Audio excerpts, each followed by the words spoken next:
with continuing the demise of sort of what's been happening in blogging and content, you then were the first person to really shock people. It shocked me when you said, "I am giving up blogging." Yeah. And then all of a sudden, I get this link to your newsletter, which is the type of things you put in a blog, but basically you get to control the feedback. Was that the purpose? And the other thing, obviously, is you still have 110,000 people who follow you on Twitter, and is that sort of what's going to happen to people who want to have an authentic voice with an audience? Well, blogging basically became, for anybody who was influential in the first phase of blogging, you basically became a target. Because everybody say, oh, you have to link me. Okay, so fight with these 5 bloggers and you will be important. So if you can pick a fight with these people, you're going to, that's how you sort of make your bones. And it was like, well, that's sort of like being an old mobster or something like that. You're like, I don't want to die. I want to retire. Like Tony Soprano's like, I want out. Like, how do I get out of this? Like, this has been great, but I need out. I don't want to get whacked. I don't want to be fighting outside the parking lot. And that's basically what it turned into. It's just like everybody like, oh, let me start a fight with Jason. Then I'd see people in person like, yeah, I didn't really mean what I said. I just wanted to get you to respond. It's like, oh, okay, great.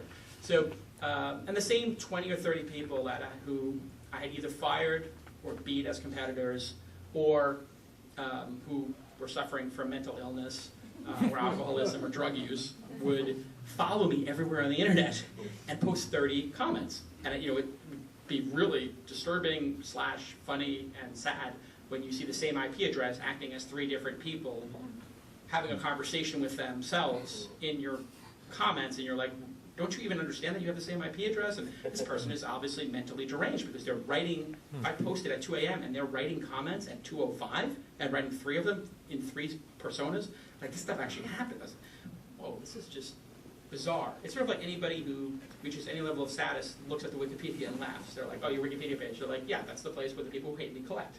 So every enemy that you've collected over the years basically lives on your Wikipedia page, and anytime anybody writes anything positive, they're like, oh, no, criticism. Like every page is like criticism. You know what? I'm sure you can say some critical things about me, but I mean, it's not going to be in my biography, or it doesn't even be on my encyclopedic page. Like they're so minor. That's not a major, but it's generally so minor. But those are the people who sort of get active in that. And I was like, well, where are all the intelligent people? And I'm like, oh, when there's a screaming match, if we were at dinner right now and somebody gets up and starts screaming at another person and telling them that they're an idiot, and they throw their, pasta on them, and the person says you're dumb and ugly, and intelligent people go, wow, this has been a great dinner party. You leave. That's what happened at the dinner party. It became like a mud fest.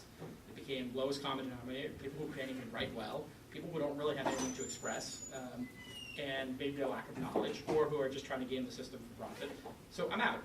I'll email. So I just took the 100 people, 200 people in my email box who I respect most and who I like to communicate with, and I said, here's some thoughts. And then, 18 months, 24 months later, it's over 20,000 people. And then I said, wait a second, this is so much better. I would email and get 500 to 2,000 people would respond. And this would be CEOs of companies or VCs or other journalists, and they would write back 500 words. And I said, where were you people when I had my blog? Why weren't you writing stuff? And they're like, oh, there's just a bunch of idiots on your site writing stuff. Well, Chris, you're one of the great natural PR people. You can put that as one of your... I've never had a PR person. Well, you don't need one. You know Mark Cuban. I mean, it's like you put under specialties like finding, inspiring, and keeping great people, turning trends into businesses, getting lots of press. And obviously, you're a natural master at that. But one of the things that you have done with your this is a classic PR trick with your newsletter is you'd always put, for certain things, do not post this without my permission, and then that would guarantee that it would be posted on TechCrunch within 20 minutes. Yeah, that was an interesting debate with Mike, who we were friends at the time, for a little bit of performance but yeah, it was just like people were like, oh my God, this is so great, everybody's got to read it, and Henry Bellagio would post it. And I'm like, it says don't post, just don't post it. Because I don't want to be in a public debate about it. I want to have a discussion with intelligent people. Once you post it on the web, all the idiots go, okay, how can we social media advertise that? PR people are, in some think tank somewhere going, okay, now that Jason has said X, how can we say X minus Y equals our company's value proposition? And it's just like, really?